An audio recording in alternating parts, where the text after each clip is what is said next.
Bismillahirrahmanirrahim. Akşamınız hayırlı olsun.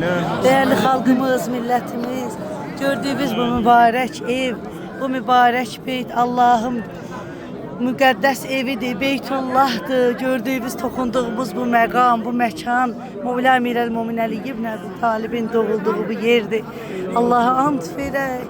Əmirəl Mömin Əli ibn Əbu Talib hörmətinə bizləri Əlinin həqiqi şiyələrindən qərar versin. Bizləri Əmirəl Mömin Əleyhisselamla məhşur eləsin. Qəbrimizin ilk gecəsində ağamızı bizə şəfaətçi eləsin inşallah. Allah xalqımızı qorusun, millətimizi qorusun.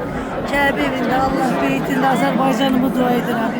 Allah Azərbaycanımıza bir daha müharibə olanı göstərməsin. Allah Azərbaycan xalqını qorusun. Düşmənin hiləsindən, odundan, alovundan amanda saxlasın inşallah. Allah xəstələrimizə şəfa versin inşallah. Dərdi olanların dərdinə dəva versin inşallah. Allah müşkül olanların müşküllərin həll eləsin. Allah övladı olmayanlara övlad bəxş eləsin. Allah'a ant verək bu mübarək beytin hörmətinə.